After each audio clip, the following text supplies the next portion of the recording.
हमारे साथ बीजेपी की प्रदेश प्रवक्ता नेहा धवन हैं। इनसे बात करते हैं किस तरीके से आज जो प्रोग्राम आयोजित किया गया आशीर्वाद का, क्या कहेंगे आप? देखिए, हरियाणा में ये पहली बार ऐसा हुआ है कि हरियाणा में भारतीय जनता पार्टी की तीसरी बार ऐतिहासिक जीत के बाद सरकार बनी है और इस सरकार को बनने में प्रत्येक व्यक्ति का हमारा सहयोग रहा है। उसी तरह से संत समाज का भी एक बहुत बड़ा वर्ग जो है वो आशीर्वाद के रूप में हमारे साथ में था।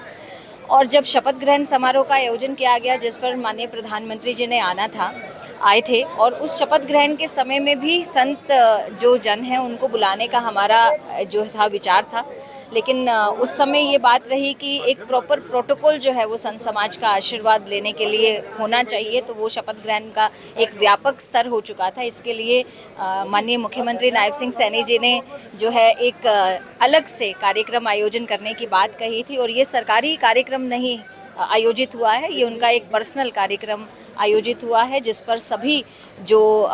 व्यय है वो उन्होंने स्वयं वहन किया है। और इसमें उनका जो श्रद्धा भाव है धर्म के प्रति, जो आस्था है भगवान के प्रति, जो संत समाज के प्रति उनकी आस्था है, वो देखने को मिली कि किस तरह से उन्होंने अपने कार्यकाल की जो शुरुआत की, उस कार्यकाल की शुरुआत में उन्होंने जो है संत समाज का आशीर्वाद लेना उचित समझा। और ये मुझे लगता है नायब सिंह जी ने अपनी वक्तव्य में भी ये बात कही थी कि ये जो परंपरा माननीय मनोहर लाल जी ने शुरू की थी कि उन्होंने संत समाज को प्रावधान देना शुरू किया, उनको एक अच्छा स्थान देने का जो है राजनीति में, क्योंकि राजनीति धर्म के बिना नहीं है। अगर हम अपने पुराने इतिहास में जाएंगे तो भारतीय परंपराओं में, संस्कृति में ये बात देखने को मिलती है कि धर्म और राजनीति दोनों ही एक सिक्के के पहलू हैं और दोनों को आप अलग नहीं कर सकते। इसी तरह से जो पिछले दिनों में जो भ्रष्ट नीतियों के कारण, कूटनीतियों के कारण राजनीति और धर्म दोनों अलग अलग हो गए थे, उसको फिर से, उस परिपाटी को शुरू करने का आज जो ये कार्यक्रम जो है देखने को मिला कि किस तरह से धर्म और राजनीति का संगम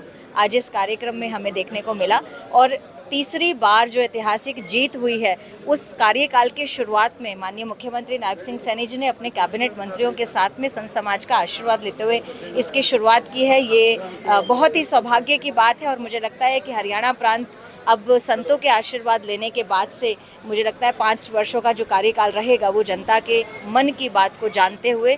हरियाणा विकास की ओर निरंतर गति करता रहेगा। धन्यवाद नेहा जी। तो इस आशीर्वाद कार्यक्रम के आयोजित करने के पीछे क्या मंतव्य था, ये बताते हुए बीजेपी प्रवक्ता नेहा धवन ने कि किस तरीके से सरकार की शुरुआत में जो है संतों का आशीर्वाद हरियाणा सरकार को और मुख्यमंत्री नायब सैनी को मिला है। कैमरामैन सुनील के साथ हरे राम मिश्रा, सुदर्शन न्यूज़, चंडीगढ़।